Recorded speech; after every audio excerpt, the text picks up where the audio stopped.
बिस्मिल्लाहिर्रहमानिर्रहीम। अस्सलाम वालेकुम स्टूडेंट। आज हम स्टार्ट कर रहे हैं केमिस्ट्री क्लास 9 का आखिरी चैप्टर है, चैप्टर नंबर 8, और चैप्टर का नाम है केमिकल रिएक्टिविटी। ये जो चैप्टर है, ये जो आपका चैप्टर नंबर 3 है उसका तसलसल है। यानी अगर आपका चैप्टर नंबर 3 क्लियर है तो ये भी आपका क्लियर हो जाएगा। यानी इसके बहुत सारे जो टॉपिक है वो थर्ड चैप्टर जो है पीरियोडिक टेबल से क्या है, रिलेटेड है। जी स्टूडेंट, आपने थर्ड चैप्टर में पढ़ा है पीरियोडिक टेबल, जो एलिमेंट्स हैं उनको किस में अरेंज किया गया है, पीरियोडिक टेबल में अरेंज किया गया है। और पीरियोडिक टेबल कितने हैं, पीरियोडिक टेबल के अंदर 4 ब्लॉक्स हैं। एस ब्लॉक है, पी ब्लॉक है, और सेंटर में क्या है, डी ब्लॉक है, और आखिर में कौन सा है, एफ ब्लॉक है। आपने पढ़ा पीरियोडिक टेबल के अंदर कितने ब्लॉक हैं, थर्ड चैप्टर पढ़ चुके हैं, S P D F block हैं। आप पढ़ चुके हैं कि जो एलिमेंट्स होते हैं नेचर के लिहाज से 3 तरह के होते हैं, या तो वो मेटल्स होते हैं, या वो क्या होते हैं, नॉन मेटल होते हैं, या मेटलाइट्स। हम डिटेल में पढ़ेंगे मेटल और नॉन मेटल किसे कहते हैं, लेकिन जनरली मेटल वो एलिमेंट्स होते हैं जिनमें से हीट पास हो सके, इलेक्ट्रिसिटी पास हो सके, जबकि नॉन मेटल वो एलिमेंट्स होते हैं जिनमें से ना हीट पास हो सके, ना जिनमें से करंट पास हो सके, वो क्या होते हैं, नॉन मेटल। और ना मेटलाइट उन एलिमेंट्स को कहते हैं जिनकी कुछ प्रॉपर्टीज मेटल की तरह होती हैं और कुछ प्रॉपर्टीज किसकी तरह होती है, नॉन मेटल की तरह होती है, उनको क्या कहते हैं, मेटलाइट्स कहते हैं। तो डियर स्टूडेंट, अभी तक 109 एलिमेंट डिस्कवर हो चुके हैं सो फार, जिनमें से तकरीबन 83 एलिमेंट्स जो हैं वो मेटल्स हैं, और जो बाकी एलिमेंट्स हैं तकरीबन 18 जो एलिमेंट्स हैं वो नॉन मेटल हैं, और जो 8 एलिमेंट्स हैं वो क्या है, मेटलाइड है। यानी जो 83 एलिमेंट्स हैं वो क्या है, मेटल्स हैं, जो 18 एलिमेंट्स हैं वो नॉन मेटल्स हैं, और जो 8 एलिमेंट्स हैं वो क्या है, मेटलाइड्स हैं। टोटल पीरियोडिक टेबल में जो एलिमेंट डिस्कवर्ड हुए हैं उनकी तादाद कितनी है, 109 एलिमेंट्स अब तक क्या हो चुके हैं, डिस्कवर्ड हो चुके हैं। तो इन जितने भी एलिमेंट्स हैं, मेटल है, नॉन मेटल है, मेटलाइड है, इन सबको किस में अरेंज किया गया है, इनको पीरियोडिक टेबल में अरेंज किया गया है, 4 ब्लॉक में अरेंज किया गया है। जो आपका एस ब्लॉक है, एस ब्लॉक अगर हम ब्लॉक वाइज देखें तो आपका जो एस ब्लॉक है, एस ब्लॉक सारा जो है वो किस पर मुश्तमिल है, मेटल पर मुश्तमिल है, स्वाई किसके, हाइड्रोजन के। हाइड्रोजन को छोड़कर एस ब्लॉक के अंदर सारे एलिमेंट्स क्या है, मेटल्स हैं। इस तरह आपका जो डी ब्लॉक है, डी ब्लॉक के अंदर सारे जो एलिमेंट्स हैं वो क्या है, मेटल्स हैं। एफ ब्लॉक जो है सारा जो है वो किस पर मुश्तमिल है, मेटल्स पर मुश्तमिल है। तो नॉन मेटल और मेटलाइट कौन से ब्लॉक में है, ये एफ ब्लॉक के अंदर। जो आपका पी ब्लॉक है ये मिक्स ब्लॉक है। पी ब्लॉक के अंदर आपके मेटल्स भी पाए जाते हैं, पी ब्लॉक में आपके नॉन मेटल्स भी होते हैं, और पी ब्लॉक में आपके जो एलिमेंट्स हैं वो क्या हो सकते हैं, मेटलाइट्स भी हो सकते हैं। तो डियर स्टूडेंट्स, ये जो आपका जो पीरियोडिक टेबल है तो इसमें आपने ये भी पढ़ा है, ये तो उसकी थोड़ी बहुत सेटिंग होगी कि कौन से एलिमेंट किधर हैं। तो इसमें हमने एक और बात पढ़ी थी पीरियोडिक टेबल में, 3 ट्रेंड हमने पढ़ा था। एक पढ़ा था हमने एटॉमिक रेडियस पढ़ा था, उसमें आपने थर्ड चैप्टर में पढ़ा था एटॉमिक रेडियस पढ़ा था, दूसरा आपने पढ़ा था आयोनाइजेशन पोटेंशियल, और तीसरा आपने पढ़ा था इलेक्ट्रॉन एफिनिटी। ये 3 ट्रेंड आपने पढ़े थे। एटॉमिक रेडियस किसे कहते हैं, एटम का जो साइज होता है उसको क्या कहते हैं, केमिस्ट्री की ज़बान में उसको क्या कहते हैं, एटॉमिक रेडियस कहते हैं। और हमने ट्रेंड पढ़े थे, कितने 2 ट्रेंड हमने पढ़े थे। एक होता है टॉप टू बॉटम, ग्रुप में हम पढ़ते हैं, लेकिन ना पीरियोडिक टेबल में जो इस तरह की लाइन्स होती हैं उनको क्या कहते हैं, ग्रुप्स कहते हैं, और जो इस तरह की लाइन्स होती हैं उनको क्या कहते हैं, पीरियड्स। तो पीरियोडिक टेबल के अंदर आप पढ़ चुके हैं, जो आपका मॉडर्न पीरियोडिक टेबल है इसके अंदर ग्रुप्स कितने, 8 हैं, और इसके अंदर जो पीरियड है वो कितने हैं, 7 हैं। और जो पीरियोडिक टेबल है इसके अंदर जो ब्लॉक हैं वो कितने हैं, 4 हैं। यानी 7 इसके अंदर पीरियड हैं, 8 इसके अंदर ग्रुप हैं, और 4 इसके अंदर क्या है, पीरियड हैं। और ग्रुप कौन कौन से हैं, 2 ग्रुप इसके अंदर हैं, third group, fourth group, fifth group, six group, और 7 ग्रुप, और 8 ग्रुप आपके कितने हैं इसमें। और जबकि बी पीरियड कितने हैं, 7 पीरियड हैं। ये मतलब पहला पीरियड हो गया, ये दूसरा पीरियड हो गया, ये तीसरा पीरियड हो गया, ये चौथा हो गया, इस तरह ये 5वां हो गया, इस तरह यहाँ पर क्या है, 6ठा पीरियड है, और फिर इसके बाद क्या है, कौन सा पीरियड है, 7वां पीरियड है।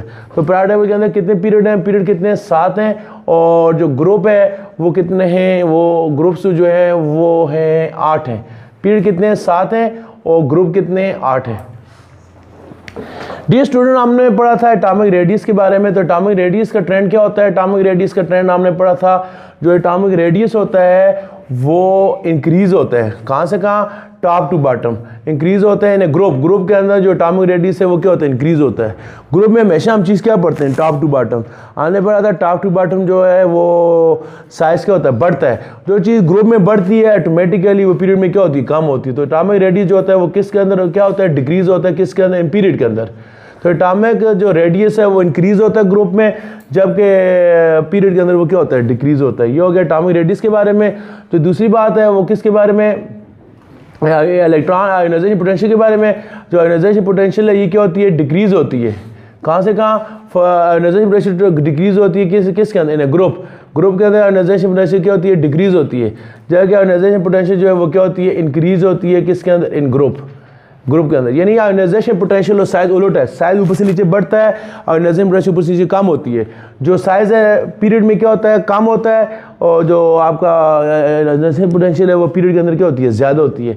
और तीसरी जो चीज़ आपने पढ़ी थी क्या, इलेक्ट्रॉन एफिनिटी है, इलेक्ट्रोनेगेटिविटी है।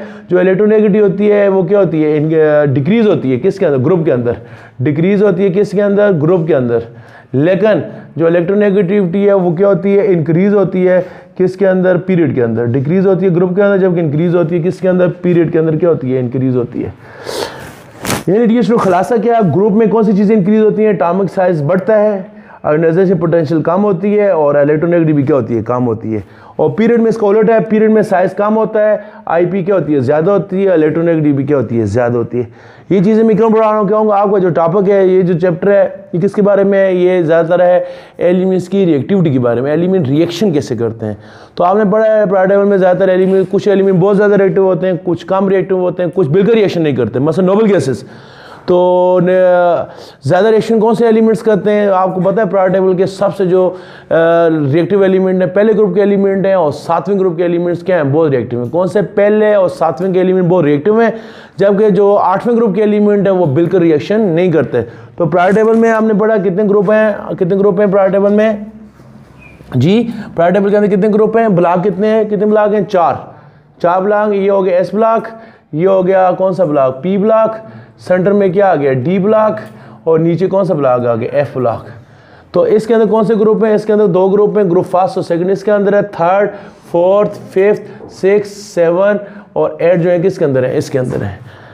जो फर्स्ट ग्रुप के एलिमेंट्स हैं इनको स्पेशल नाम इनका होता है अल्कली मेटल्स, सेकंड ग्रुप का स्पेशल नाम होता है अल्कलाइन अर्थ मेटल, अर्थ लफ्ज इस्तेमाल होता है। और जो सातवें ग्रुप के एलिमेंट्स हैं इनका स्पेशल नाम होता है हेलोजन, और आठवें का स्पेशल नाम होता है नोबल गैसेस। यानी प्रायर टेबल के जो पहले दो ग्रुप है उनका स्पेशल नाम भी है और आखिरी दो का स्पेशल नाम है। पहले दो का स्पेशल नाम क्या है, अल्कली और अल्कलाइन, आखिरी दो का स्पेशल नाम क्या है, हेलोजन और नोबल गैसेस। तो डियर स्टूडेंट सबसे ज़्यादा रिएक्टिव जो एलिमेंट्स हैं वो कौन से हैं प्रायर टेबल के, पहले ग्रुप वाले और सातवें वाले सबसे ज़्यादा क्या है, रिएक्टिव हैं। क्यों रिएक्टिव हैं ये हम अभी डिटेल में पढ़ेंगे। पहले ग्रुप वाले ज़्यादा रिएक्टिव हैं और सातवें वाले, और सबसे कम रिएक्टिव प्रायर टेबल के कौन से एलिमेंट्स, आठवें वाले। क्यों, आपने चौथे चैप्टर में पढ़ा था कि हर एलिमेंट को स्टेबल होने के लिए कितने इलेक्ट्रॉन चाहिए, 8। जो आठवें ग्रुप के एलिमेंट है उनके पास 8 इलेक्ट्रॉन के होते हैं, मुकम्मल होते हैं, उन्हें मजीद किसी इलेक्ट्रॉन की ज़रूरत नहीं होती। इसलिए आपके जो आठवें ग्रुप के एलिमेंट्स हैं डियर स्टूडेंट वो क्या करते हैं, उनको ना इलेक्ट्रॉन देते हैं ना लूज करते हैं, इसलिए वो किसी के साथ रिएक्शन नहीं करते। तो सबसे कम रिएक्टिव एलिमेंट कौन से हैं, आठवें ग्रुप के एलिमेंट्स हैं। क्यों, स्टेबल हैं, उनके 8 इलेक्ट्रॉन क्या है, पूरे। तो सबसे ज़्यादा रिएक्टिव कौन से हैं, पहले वाले, ये सातवें वाले। पहले वाले क्यों हुए, क्योंकि हमने क्या पढ़ा है कि जो एटॉमिक रेडियस है वो क्या होता है, एटॉमिक रेडियस हमने पढ़ा है कि जो एटॉमिक रेडियस है वो इंक्रीज होता है टॉप टू बॉटम और डिक्रीज होता है लेफ्ट टू राइट। तो प्रायर टेबल के सबसे जो बड़े एलिमेंट्स हैं, पता है साइज के हिसाब से बड़े एलिमेंट किसके अंदर है, पहले ग्रुप वाले सबसे बड़े हैं, दूसरे वाले उनसे छोटे, तीसरे वाले उनसे छोटे, चौथे वाले उनसे छोटे, पांचवें वाले उनसे छोटे, छठे वाले उससे छोटे, सातवें वाले क्या उससे छोटे। तो साइज मैंने बताया लेफ्ट टू राइट साइज क्या होता है, पीरियड के अंदर साइज कम होता है। इसका मतलब यह है कि पहले वालों का साइज सबसे बड़ा, दूसरे वाले को उससे कम, तीसरे वाले को सबसे कम किसका है, सातवें का। आठवें को हम कंसीडर नहीं करते, वो नोबल गैसेस हैं। तो आखिरी में कौन आ गया, सातवां। तो प्रायर टेबल के सबसे जो बड़े एलिमेंट हैं आपके माइंड में हमेशा के लिए होने चाहिए, फर्स्ट ग्रुप के एलिमेंट सबसे बड़े हैं और सातवें ग्रुप के एलिमेंट सबसे क्या हैं, छोटे हैं।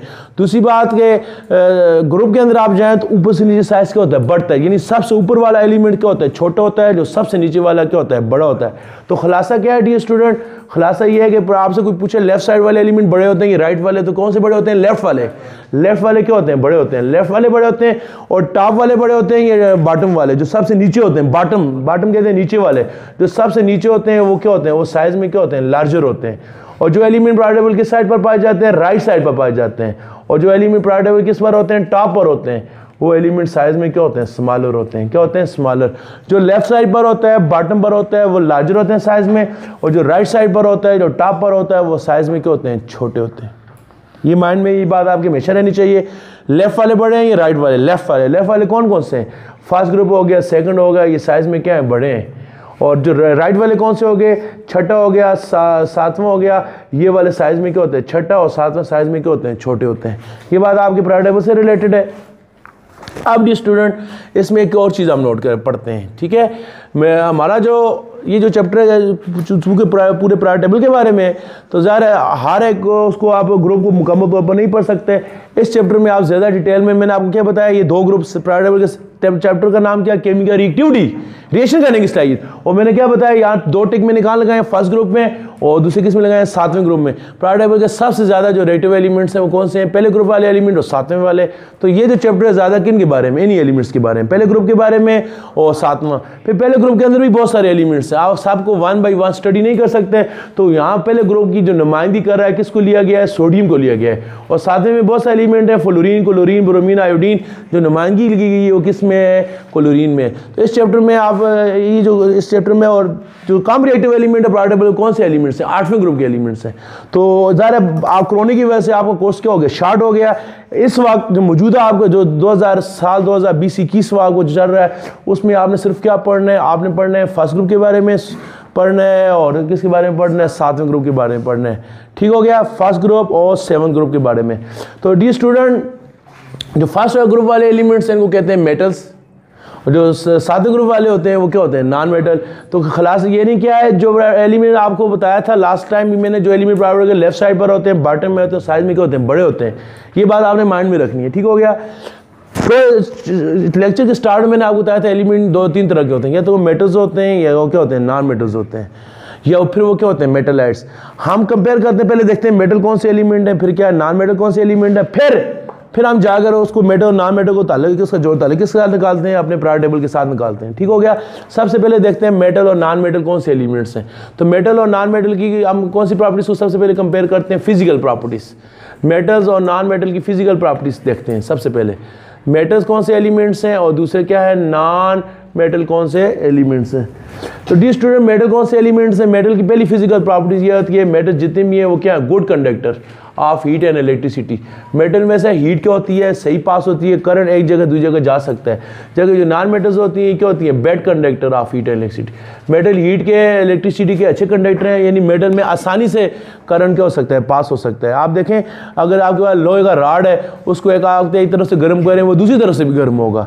आप उसके एक तरफ करंट लगाएं वो दूसरी तरफ से उसमें क्या आ जाएगा, करंट आ जाएगा। इसका मतलब वो क्या है, मेटल है। आप प्लास्टिक लें, उसके एक एंड में करंट लगाएं, दूसरी एंड में ना आपको करंट नहीं मिलेगा। एक एंड पर आप हीट दें, दूसरे करंट में आपको हीट नहीं मिलेगी।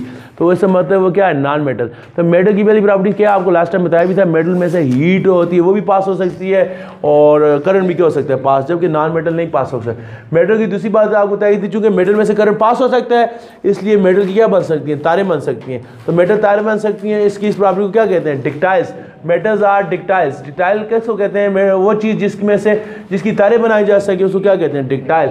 जबकि जो नॉन मेटल है आपको बताया था वो क्या होते हैं, नॉन डिक्टाइल। उसकी ज़ाहिर उसमें से करंट ही नहीं पास होता, उसकी आप तारें नहीं बना सकते। तीसरी बात आपको बताई थी, मेटल क्या होती है, मेलिएबल होते हैं। मेलिएबल का मतलब है मेटल की आप क्या बना सकते हैं, शीट्स बना सकते हैं।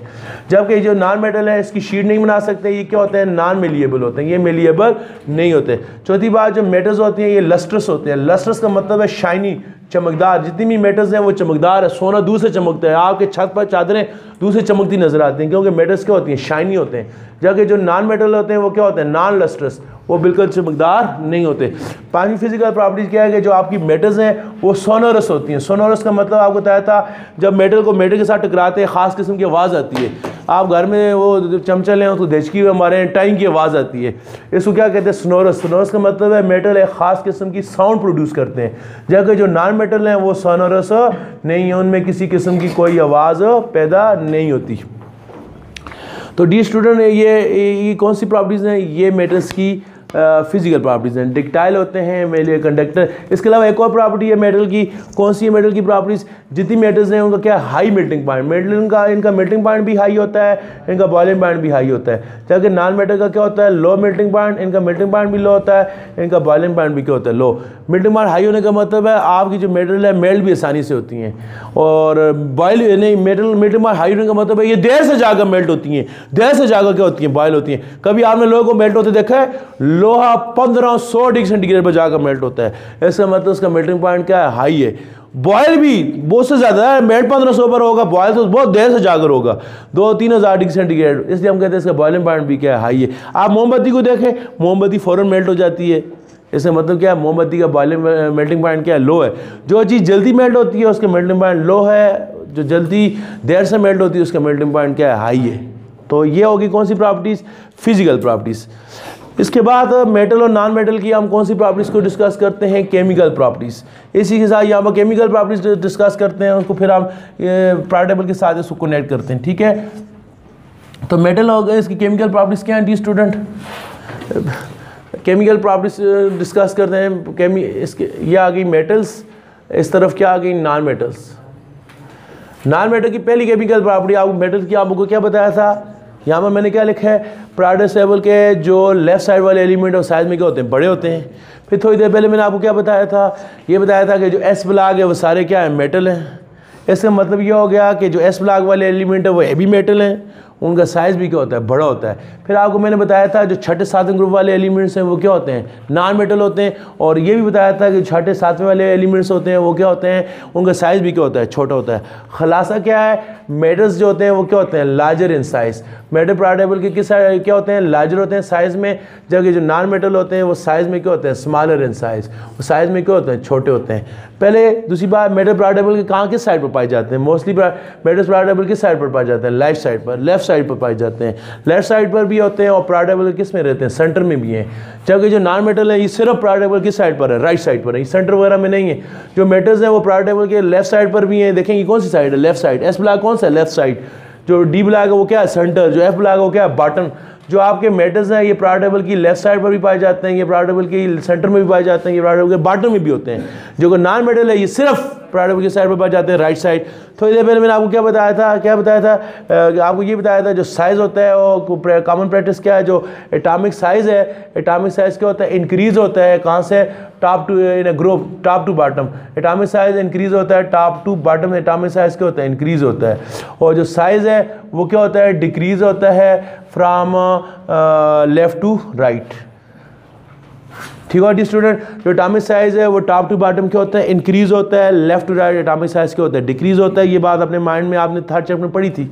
ऊपर ये साइज़ बढ़ता है क्योंकि शेल बढ़ते हैं, और लेफ्ट टू राइट साइज़ कम होता है क्योंकि फोर्स ऑफ अट्रैक्शन क्या होती है, बढ़ती है। वो इलेक्ट्रॉन को मजबूती से पकड़ कर रखते हैं।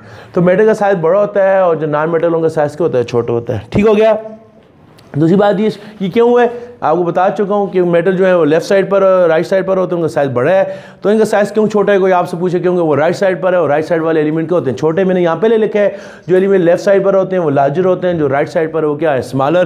क्योंकि मेटल लेफ्ट साइड पर है इसलिए वो साइज़ में बड़े हैं। जो एलिमेंट जो नॉन मेटल हैं वो राइट साइड पर है इसलिए वो साइज़ में क्या होते हैं, छोटे होते हैं। इसके बाद डी स्टूडेंट दूसरी बात मैंने आपको जो बताई थी, क्या आपने थर्ड चैप्टर में एक बात पढ़ी थी, आयोनाइजेशन पोटेंशियल।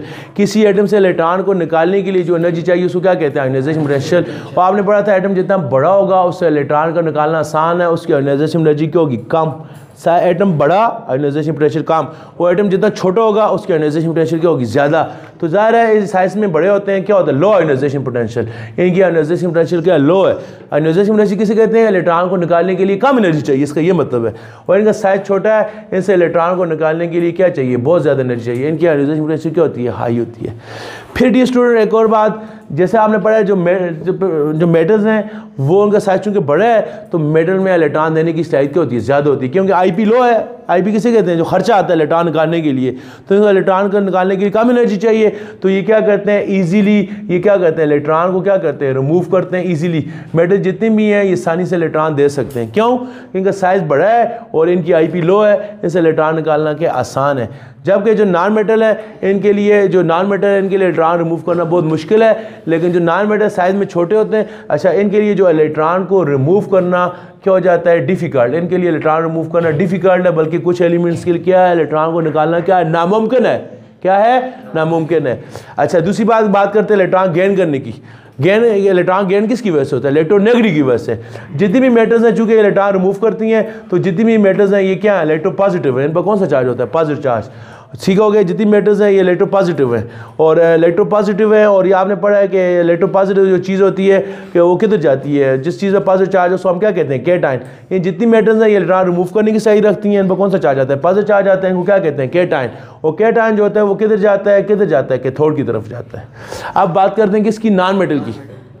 क्योंकि नॉन मेटल का साइज़ क्या होता है, छोटा होता है। तो छोटे एटम में इलेक्ट्रॉन लूज करना क्या होता है, मुश्किल होता है, लेकिन इलेक्ट्रॉन को गेन करना क्या होता है, आसान होता है। क्यों? यहाँ न्यूक्लियस की पावर क्या है, ज़्यादा है। तो ये वाले जो है इलेक्ट्रॉन को रिमूव करते हैं इजीली, जबकि जो छोटे साइज वाले होते हैं ये इलेक्ट्रॉन को क्या करते हैं, गेन करते हैं इजीली।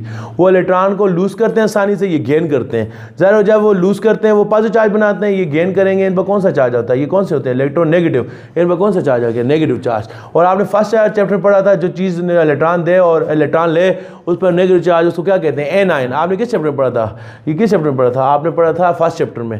फिर आपने ये पढ़ा था 7वें चैप्टर में पढ़ा था, जो कैटायन है वो किधर जाता है, कैथोड की तरफ। और 7वें चैप्टर में आपने पढ़ा था जो एनायन है वो किधर जाता है, एनोड की तरफ जाता है। तो डियर स्टूडेंट, चूंकि ये जो आपके इनका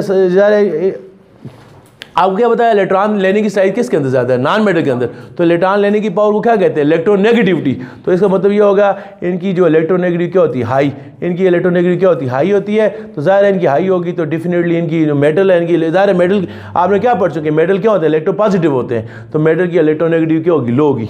तो मेटल जो है इलेक्ट्रो पॉजिटिव है, नॉन मेटल है वो इलेक्ट्रो क्या है, नेगेटिव है। देखें सोडियम इलेक्ट्रॉन लूज करता है कौन सा charge, plus charge. Potassium electron lose करता है plus charge. Calcium electron lose करता है कितना चार्ज है, प्लस। जितनी मेटल है सारी इलेक्ट्रॉन लूज करती है, इन पर कौन सा चार्ज है, नेगेटिव चार्ज। और नॉन मेटल इलेक्ट्रॉन गेन करती है, देखें ऑक्सीजन गेन करता है -2 चार्ज, फ्लोरीन गेन करता है -1 चार्ज, क्लोरीन गेन करता है कितना चार्ज है, -1 चार्ज। जितनी मेटल है वो इलेक्ट्रॉन लूज करती हैं, जितनी नॉन मेटल है वो इलेक्ट्रॉन गेन करती हैं। मेटल पर कौन सा चार्ज आता है, पॉजिटिव चार्ज। नॉन मेटल पर कौन सा चार्ज आता है, नेगेटिव। और आखिरी बात आपने ये पढ़ी थी, जितनी मेटल्स होती हैं, हमने पढ़ा था जितनी मेटल्स होती हैं वो क्या करती हैं डी स्टूडेंट्स जी, जितनी मेटल हैं वो सारी उनके जो ऑक्साइड्स होते हैं, मेटल के जो ऑक्साइड्स हैं, मेटल के जो ऑक्साइड्स होते हैं, आपने पढ़ा था वो क्या होते हैं, वो बेसिक होते हैं। बेसिक ऑक्साइड वो होते हैं क्योंकि मेटल के ऑक्साइड को पानी के अंदर डालें तो पानी के अंदर आलो के वो क्या बनाते हैं, बेस बनाते हैं। बेस वो चीज़ होती है जो रेड कलर के लेटेस्ट पेपर को क्या कर दे, ब्लू कर दे। जबकि जो आपके नॉन मेटल के ऑक्साइड्स हैं, नॉन मेटल के जो ऑक्साइड्स हैं, नॉन मेटल के ऑक्साइड जो होते हैं वो क्या होते हैं, एसिडिक होते हैं। क्या होते हैं, मेटल के ऑक्साइड बेसिक होते हैं, नॉन मेटल के ऑक्साइड एसिडिक होते हैं। एक्साइड वो होते हैं जो ब्लू कलर के लेटेस्ट पेपर को क्या कर दे, रेड कर दे। जो रेड को ब्लू कर दे वो बेसिक ऑक्साइड्स होते हैं। और जो तो मेटल के जितने भी ऑक्साइड्स हैं वो क्या होते हैं, बेसिक होते हैं। क्यों, मेटल के ऑक्साइड पानी में आलो होकर क्या बनाते हैं, बेस बनाते हैं। और नॉन मेटल के ऑक्साइड एसिडिक होते हैं क्योंकि वो पानी में आलो होकर क्या बनाते हैं, एसिड बनाते हैं। क्या बनाते हैं, एसिड। तो डी स्टूडेंट ये थी कुछ प्रॉपर्टीज़ किसके बारे में, मेटल और नॉन मेटल के बारे में। अभी हम इसको कनेक्ट करते हैं किसके साथ, पेरियोडिक के साथ। तो पेरियोडिक के साथ क्या है जी, पहली जो आपने क्या पढ़ा है, पहली जो अभी मेटल और नॉन मेटल की प्रॉपर्टी डिस्कस करते हैं। तो मेटल और नॉन मेटल की जो पहली प्रॉपर्टी आपकी बुक में, ये तो मैंने वो बातें लिखी हैं जो आपकी बुक में नहीं है, बहुत सारी बातें आपकी बुक में नहीं है, जनरल सा रिव्यू दिया आपको। अभी जो बुक्स में है मेटल और नॉन मेटल की आपकी कितनी प्रॉपर्टीज़ दी गई हैं, बुक्स में 3 प्रॉपर्टीज़ हैं। कौन कौन सी आपके बुक में मेटल और नॉन मेटल की 3 प्रॉपर्टीज़ हैं। पहली जो प्रॉपर्टी है उसका नाम क्या है, इलेक्ट्रोपॉजिटिव करैक्टर। दूसरी बात जो है, जो बल्कि एक ही चीज़ को डिस्कस किया गया है आपके बुक के अंदर, इस चैप्टर के अंदर, वो मेटल की कौन सी, मेटल और नॉन मेटल की कौन सी बात है, इलेक्ट्रोपॉजिटिव करैक्टर। इलेक्ट्रोपॉजिटिव किसको कहते हैं, आपने अभी पढ़ा क्या, कि जितने मेटल हैं वो इलेक्ट्रॉन क्या करते हैं, लूज करते हैं। मेटल में कौन सा चार्ज आता है, पॉजिटिव चार्ज आता है। तो मेटल की इलेक्ट्रॉन लूज करने की सही तो क्या कहते हैं, इलेक्ट्रोपॉजिटिव करैक्टर। चूंकि इलेक्ट्रॉन लूज करना किसकी सलाहियत है, किसकी सलाहियत है, मेटल की सलाहियत है। तो आप कह सकते हैं इलेक्ट्रोपॉजिटिव करैक्टर का दूसरा नाम क्या है, मेटालिक करैक्टर। देखें मेटल इलेक्ट्रॉन लूज करते हैं, मेटल पर कौन सा चार्ज है, पॉजिटिव चार्ज है। तो इनकी इलेक्ट्रॉन लूज करने की सही तो क्या कहते हैं, इलेक्ट्रोपॉजिटिव करैक्टर। और ये कुछ किसी प्रॉपर्टी है, मेटल की प्रॉपर्टी है, मेटल की, इसके लिए इसको क्या कहते हैं, metallic character. Dear student, metal की 2 डिफिनीशन चल रही हैं। पुरानी डिफिनीशन क्या है, मेटल वो एलिमेंट है जो आपने पढ़ा था फिजिकल प्रॉपर्टी की, क्या पढ़ी थी, मेटल वो एलिमेंट है जो इलेक्ट्रिसिटी के, हीट के अच्छे कंडक्टर हैं। नॉन मेटल कौन से एलिमेंट्स हैं, जो इलेक्ट्रिसिटी के, हीट के बैड कंडक्टर हैं। केमिकल प्रॉपर्टी की लिहाज से कौन सी डिफिनीशन है, मेटल वो एलिमेंट्स होते हैं जो इलेक्ट्रॉन लूज करें, पॉजिटिव चार्ज बनाए, उनको क्या कहते हैं, नॉन मेटल। और इलेक्ट्रॉन नॉन मेटल की क्या डिफिनीशन होगी, वो एलिमेंट्स जो इलेक्ट्रॉन क्या करते हैं, गेन करते हैं, उनको क्या कहते हैं, नॉन मेटल। तो मेटल और नॉन मेटल को आप फिजिकल प्रॉपर्टी के लिहाज से भी डिफाइन कर सकते हैं, केमिकल के लिहाज से। फिजिकल क्या है, मेटल क्या होते हैं, कंडक्टर, नॉन मेटल क्या है, नॉन कंडक्टर। केमिकल क्या है, मेटल इलेक्ट्रॉन लूज करके पॉजिटिव बनाते हैं और नॉन मेटल इलेक्ट्रॉन लूज करके क्या बनाते हैं, नेगेटिव। ये हो गया। इसके बाद डी स्टूडेंट हम ये जो मेटल की प्रॉपर्टी आप पढ़ ली, इसको क्या कहते हैं, इलेक्ट्रोपॉजिटिव करैक्टर। तो डी स्टूडेंट ये तो देखें ज़रा मेरी तरफ, इसको इस प्रॉपर्टी को हम डिस्कस करते हैं किसके साथ, इसमें लिखा हुआ है variation of metallic rate cross the period. Metallic rate किसे कहते हैं, आपको अभी बताया है। मेटालिक रेट किसे कहते हैं, मेटल किसे कहते हैं, इलेक्ट्रॉन को लूज करने की सलाहियत। नई डिफिनेशन क्या है, इलेक्ट्रॉन को लूज करने की सलाहियत, तो क्या कहते हैं, मेटालिक करेक्टर, उसको इलेक्ट्रोपॉजिटिव करेक्टर भी कहते हैं। डी स्टूडेंट, हमने पढ़ा पीरियोडिक टेबल में बार बार, मैंने यहाँ पर क्या लिखा है, साइज होता है इंक्रीज होता है टॉप टू बॉटम, और साइज डिक्रीज होता है लेफ्ट टू राइट। अभी गौर से सुने, टॉप टू बॉटम साइज क्या होता है, बढ़ता है। जितना साइज बढ़ेगा क्या होगा, एटम की आयोनाइजेशन पोटेंशियल क्या होगी, कम होगी। जब आयोनाइजेशन पोटेंशियल कम होगी, इलेक्ट्रॉन उतना आसानी से इलेक्ट्रॉन क्या करेगा, रिमूव करेगा। जितना लूप को रिमूव करेगा उसका इलेक्ट्रोपॉजिटिव करेक्टर क्या होगा, ज़्यादा। दूसरे अल्फाज में उसका मेटालिक करेक्टर क्या हो जाएगा, ज़्यादा। यानी आप ऊपर से नीचे आते हैं, साइज बढ़ता है, इलेक्ट्रॉन लूज करने की सलाहियत बढ़ती है। टॉपिक क्या आपका ग्रो पीरियड, पहले अच्छा टॉप टू बॉटम साइज क्या होता है, बढ़ता है, साइज बढ़ता है ना। आईपी क्या होती है, कम होती है। इलेक्ट्रॉन को लूज करना क्या होता है, आसान होता है। तो इसका मतलब इलेक्ट्रोपॉजिटिव करेक्टर क्या होता है, बढ़ता है। तो इलेक्ट्रोपॉजिटिव करेक्टर बढ़ने का मतलब क्या है, मेटालिक करेक्टर क्या होता है, बढ़ता है। आप पीरियड के अंदर देखें, पीरियड के अंदर क्या होता है, जब आप लेफ्ट टू राइट आते हैं तो क्या होता है, left to right, left to right आते तो आपने क्या पढ़ा है, लेफ्ट टू राइट साइज क्या होता है, डिक्रीज होता है। जितना साइज डिक्रीज होगा, यहाँ मैंने क्या लिखा, आईपी क्या होगी, ज़्यादा। जितनी आईपी ज़्यादा होगी इसका मतलब क्या है, इलेक्ट्रॉन देना मुश्किल हो जाएगा। इलेक्ट्रॉन देना मुश्किल हो जाएगा, यानी उसका जो इलेक्ट्रोपॉजिटिव करेक्टर है वो क्या हो जाएगा, कम। जब इलेक्ट्रोपॉजिटिव करेक्टर को क्या कहते हैं, मेटालिक करेक्टर भी कहते हैं। तो left to right metallic character क्या होता है, कम होता है। क्या होता है, कम। तो इसको अभी कनेक्ट करते हैं पीरियोडिक टेबल के साथ। क्या है जी, देखें पहले किसको पढ़ते हैं, आपकी बुक में लिखा हुआ पहले किसके अंदर पढ़ते हैं, पीरियड के अंदर। पीरियड के अंदर क्या होता है, आपने क्या पढ़ा है, पहले मैंने आपको बताया, थर्ड चैप्टर में क्या पढ़ा था आपने, पीरियड के अंदर आपने क्या पढ़ा था, साइज जो होता है वो क्या होता है, डिक्रीज होता है। पीरियड में आप हमेशा जो चीज़ पढ़ते हैं किधर से पढ़ते हैं, from left to right. Left to right size क्या होता है, डिक्रीज होता है। जब साइज डिक्रीज होगा, आयोनाइजेशन पोटेंशियल क्या होगी, इंक्रीज होगी, from left to right.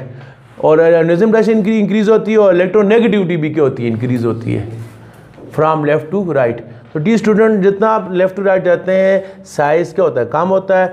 IP क्या होती है, ज़्यादा होती है। इलेक्ट्रोनेगेटिव क्या होती है, ज़्यादा होती है। तो ज़ाहिर है जब इलेक्ट्रोपॉजिटिव बढ़ेगी, जब ज़ाहिर है जैसे एटम का साइज क्या हो जाएगा, छोटा हो जाएगा, तो साइज छोड़ने की वजह से क्या, इलेक्ट्रॉन लूज करना एटम के लिए क्या हो जाएगा, डिफिकल्ट। इलेक्ट्रॉन रिमूव करना क्या हो जाएगा, मुश्किल। इसका मतलब यह इलेक्ट्रॉन रिमूव करना मुश्किल हो जाएगा, उसका जो इलेक्ट्रोपॉजिटिव करेक्टर है वो क्या हो जाएगा, डिक्रीज हो जाएगा। और इलेक्ट्रोपॉजिटिव करेक्टर को क्या कहते हैं, मेटालिक करेक्टर। यानी दूसरे अल्फाज में उसका जो मेटालिक करेक्टर है वो भी क्या हो जाएगा, डिक्रीज हो जाएगा। समझ आ गई। तो left to right size decrease होता है, इलेक्ट्रोनेगेटिविटी जो है इलेक्ट्रॉन लूज करने की सलाहियत कम हो जाती है, इलेक्ट्रोपॉजिटिव करेक्टर क्या हो जाता है, डिक्रीज हो जाता है, और जो मेटालिक करेक्टर है वो भी क्या हो जाता है, डिक्रीज हो जाता है। समझ आ गई पीरियड के अंदर। अब हम पीरियोडिक टेबल का, आपकी बुक वाले ने 2 पीरियड लिखे हुए हैं। सेकंड पीरियड के अंदर इसने एलिमेंट लिखे हुए हैं, lithium, beryllium, boron, carbon, nitrogen, oxygen, fluorine और नियान। ठीक होगा डी स्टूडेंट। आपने क्या पढ़ा है, अभी क्या पढ़ा है, लेफ्ट टू राइट साइज क्या होता है, डिक्रीज होता है, इलेक्ट्रॉन लूज करना मुश्किल हो जाता है, इलेक्ट्रोपॉजिटिव करेक्टर डिक्रीज हो जाता है, यानी मेटालिक करेक्टर क्या हो जाता है, डिक्रीज। प्रूफ क्या है, देखें ये बहुत ज़्यादा मेटल है, ये ज़रा कम मेटालिक है, ये क्या आ गया, ये क्या है, मेटालाइट। आपको क्या था, मेटालाइट कौन सा एलिमेंट है जिसकी कुछ प्रॉपर्टी मेटल की तरह है, कुछ की उसकी तरह नॉन मेटल की तरह है। ये क्या है, नॉन मेटल है, ये क्या है, नॉन मेटल है, ये नॉन मेटल है, ये नॉन मेटल। क्या हुआ, ये वाला मेटल था, ये कम मेटल है, ये बिल्कुल, ये थोड़ा सा मेटल है, ये बिल्कुल नॉन मेटल है। तो आप क्या हुआ यहाँ पर, आप देखें ना, जब लेफ्ट टू राइट आया हुआ है तो क्या हुआ है, मेटालिक करेक्टर क्या हुआ है, कम हुआ है। मेटालिक करेक्टर क्या हुआ है, कम हुआ है। क्यों कम हुआ है, ये ज्यादा मेटल है, ये उससे कम है, ये उससे कम है, ये वाली बिल्कुल क्या है, नॉन मेटल। आप कह सकते हैं ये 100% मेटल है। मिसाल के लोग ये कितने परसेंट मेटल थी, 90%। ये कितने परसेंट है, 50%। मेटलाइट कौन सा होता है, 50%। ये नॉन मेटल है। नॉन मेटल का मतलब है ये 0% मेटल है, ये 0% मेटल है, ये 0% मेटल है। तो लेफ्ट टू राइट जो मेटालिक करेक्टर क्या हो गया, कम हो गया। तो नॉन मेटालिक करेक्टर क्या हो गया, बढ़ गया। जाहिर है ये 100% मेटल थी तो इसमें नॉन मेटालिक करेक्टर कितना हो गया, 0। ये 90% मेटल थी तो बाकी 10% क्या है, नॉन मेटल। ये 50% मेटल है तो 50% क्या है, नॉन मेटल। ये 0% मेटल थी तो 100% नॉन मेटल है। ये भी 100% नॉन मेटल है, ये भी 100% नॉन मेटल है। तो लेफ्ट टू राइट क्या हुआ, आपने देखा मेटालिक करेक्टर क्या हो गया, बढ़ गया है, कम हो गया। और जो नॉन मेटालिक करेक्टर है वो क्या हो गया, ज्यादा। आपका टॉपिक यही है ना, variation of metallic character cross a period. Third chapter में आपने पढ़ा था लेफ्ट टू राइट क्या होता है, साइज कम होता है, ये ज्यादा। आईबी कम होती है, ये ज्यादा। 8वें चैप्टर में आप क्या पढ़ रहे हैं, मेटालिक करेक्टर कम हो रहा है, ये ज्यादा। तो मेटालिक करेक्टर क्या हो रहा है, कम हो रहा है। क्योंकि एटम क्यों कम हो रहा है, वजह क्या है? मेटालिक साइज कम होने की वजह ये, एटम का साइज क्या हो रहा है? डिक्रीज हो रहा है। जितना एटम का साइज डिक्रीज होगा क्या होगा? इलेक्ट्रॉन लूज करना मुश्किल हो जाएगा। जब वो इलेक्ट्रॉन लूज करने की किसकी खूबी है? मेटल। तो जब इलेक्ट्रॉन लूज करने की स्लाइड कम हो जाएगी, ऑटोमेटिकली मेटालिक करेक्टर क्या हो जाएगा? कम हो जाएगा। सही हो गया। फिर इसका दूसरा प्रूफ, कौन सा ग्रुप आपने पढ़ा है? कौन सा पीरियड है? सेकंड आप थर्ड पीरियड पढ़ते हैं। थर्ड पीरियड में इधर लिथियम के नीचे कौन है? सोडियम। मैग्नीशियम के नीचे कौन है? मैग्नीशियम। इसके नीचे एल्युमिनियम है, इसके नीचे सिलिकॉन है, इसके नीचे फास्फोरस है, इसके नीचे सल्फर है, यहाँ क्लोरीन है, यहाँ का आर्गन है। आप इनको देखें, ये जो 8 है लेफ्ट टू राइट, ये बहुत ज्यादा मेटालिक है, इसका साइज बड़ा है। आपने क्या पढ़ा? लेफ्ट टू राइट साइज क्या होता है? कम होता है। ये सबसे बड़ा साइज क्या है? इसका साइज उससे छोटा है, इसका साइज उससे छोटा, इसका साइज उससे छोटा, इसका साइज उससे छोटा, इसका साइज उससे छोटा, इसका साइज क्या है? सबसे छोटा। आपने देखा लेफ्ट टू राइट साइज क्या हो रहा है? कम हो रहा है। जब साइज कम होगा तो क्या होगा? इलेक्ट्रॉन लूज करने की स्लाइड क्या हो रही है? कम है। सबसे ज्यादा इलेक्ट्रॉन लूज करने की स्लाइड किस में? इसमें। ये सबसे ज्यादा मेटालिक है। इसका साइज कम होगा, इलेक्ट्रॉन लूज करने की स्लाइड कम होगी, कम मेटालिक है। साइज मजीद कम होगा, इलेक्ट्रॉन लूज करने की स्लाइड मजीद कम होगी, कम मेटालिक है। ये वाला क्या आ गया? ये मेटलाइड है। ये थोड़ा सा मेटल है, थोड़ा सा क्या है? Non metal. और इनका साइज, यानी ये जो आखिरी वाले 3 है, इनका साइज बहुत ही कम है। इनमें इलेक्ट्रॉन लूज करने की स्लाइड बिल्कुल नहीं है। यानी इसका मतलब क्या हो गया? लेफ्ट टू राइट आते हुए इलेक्ट्रॉन साइज कम होता है। जब साइज कम होगा, डी स्टूडेंट इलेक्ट्रॉन लूज करने की स्लाइड क्या हो जाएगी? कम हो जाएगी। उसका जो पॉजिटिव करेक्टर है वो डिक्रीज हो जाएगा, ऑटोमेटिकली मेटालिक करेक्टर क्या हो जाएगा? डिक्रीज हो जाए। अब तो बात करते हैं इलेक्ट्रॉन लेने की सलाहियत। ये मेटल है, इसका साइज बड़ा है, ये इलेक्ट्रॉन ले नहीं सकती, दे सकती है। ये भी नहीं ले सकती, ये भी नहीं ले सकती। ये मेटलाइड है, थोड़ा बहुत इलेक्ट्रॉन ले सकती है। ये उससे ज्यादा ले सकती है, ये उससे ज्यादा ले सकती है। आपने पढ़ा है, क्या बताया था आपको? जितना एटम का साइज छोटा होगा उसके इलेक्ट्रॉन लेना क्या होता है? आसान। तो इधर वाले छोटे हैं, इनमें इलेक्ट्रॉन लेने की सलाहियत क्या हो रही है? बढ़ रही है। इसका मतलब है नॉन मेटालिक करेक्टर क्या हो गया? बढ़ गया। तो बताना ये चाह रहा था, लेफ्ट टू राइट आते हुए साइज कम होता है, इलेक्ट्रॉन लूज करने की सलाहियत बढ़ रही है, इलेक्ट्रोपॉजिटिव करेक्टर कम हो रहा है, मेटालिक काम हो रहा है। लेकिन इलेक्ट्रॉन लूज करने की स्लाइड क्या हो रही है? कम हो रही है। लेकिन इलेक्ट्रॉन गेन करने की स्लाइड क्या हो रही है? बढ़ रही है। जब वो इलेक्ट्रॉन आसानी से गेन करेंगे, उन पर कौन सा चार्ज आएगा? नेगेटिव। उनका इलेक्ट्रोनेगेटिव करेक्टर क्या होगा? इंक्रीज होगा। जब नेगेटिव इलेक्ट्रोनेगेटिव करेक्टर इंक्रीज होगा, इसका मतलब उनका जो नॉन मेटालिक करेक्टर है वो भी क्या होगा? इंक्रीज होगा। तो ज़ाहिर है left to right positive character कम होता है, नेगेटिव करेक्टर क्या होगा? बढ़ेगा। मेटालिक करेक्टर बढ़ेगा, कम होगा, तो ऑटोमेटिकली नॉन मेटालिक करेक्टर क्या होगा? बढ़ेगा। ये आपको मैंने प्रूफ दे दिया। इसके बाद हम देखते हैं किसके अंदर, इसके अंदर हम देखते हैं ग्रुप। अभी ये पीरियड के अंदर पढ़ा है, अब ये किसके अंदर देखते हैं? ग्रुप के अंदर। ग्रुप के अंदर क्या है स्टूडेंट? ग्रुप के अंदर आपने क्या पढ़ा? ग्रुप हमेशा किधर से पढ़ते हैं? पीरियड जब भी पढ़ते हैं left to right, group top to bottom. तो आपने क्या पढ़ा है? साइज जो होता है वो क्या होता है? इंक्रीज होता है। साइज क्या होता है? इंक्रीज होता है। कहां से कहां? From top to bottom. Top to bottom size क्या होता है? इंक्रीज होता है। जब साइज इंक्रीज होगा, लो आयोनाइजेशन पोटेंशियल, इलेक्ट्रॉन का निकलना क्या हो जाएगा? आसान। कम एनर्जी चाहिए। जब कम चाहिए तो इलेक्ट्रॉन की रिमूवल क्या हो जाएगी? इजी। इलेक्ट्रॉन को रिमूव करना क्या हो जाएगा? इजी। जब आसानी से इलेक्ट्रॉन लूज करेगा, उसका पॉजिटिव चार्ज क्या होगा? बढ़ेगा। यानी इलेक्ट्रोपॉजिटिव करेक्टर क्या होगा? इंक्रीज होगा। जितने एटम इलेक्ट्रॉन उसकी आईपी लो होगी, इलेक्ट्रॉन रिमूव करना आसान हो जाएगा, उसका जो इलेक्ट्रोपॉजिटिव करेक्टर है वो क्या हो जाएगा? इंक्रीज हो जाएगा। जितना इलेक्ट्रोपॉजिटिव करेक्टर इंक्रीज होगा, इलेक्ट्रोपॉजिटिव करेक्टर किसको कहते हैं? Metallic character. उसका मेटालिक करेक्टर क्या हो जाएगा? इंक्रीज हो जाएगा। तो आपने फर्स्ट चैप्टर में तो सारे क्या है? मेटल हमें नहीं समझ आएगी। सेकंड में मेटल हमें नहीं समझ आएगी। हमें किस में समझ आएगी? चौथे ग्रुप में। चौथे ग्रुप में कौन कौन से एलिमेंट है? कार्बन है, सिलिकॉन है, जर्मेनियम है, टिन है और साथ कौन है? लेड है। तो मैंने क्या बताया? टॉप टू बॉटम साइज क्या होता है? बढ़ता है। तो size top to bottom size बढ़ता है तो इलेक्ट्रोपॉजिटिव करेक्टर क्या होगा? वो भी क्या होगा? बढ़ेगा। मतलब क्या है? ये क्या है? ये नॉन मेटल है, ये वाला। ये क्या आ गया? ये सेंटर में एलिमेंट है। ये क्या है? मेटालाइड है। ये भी थोड़ा सा क्या है? मेटालाइड है। मेटालिक करेक्टर क्या हो रहा है? बढ़ रहा है। ये क्या है? प्योर मेटल है। ये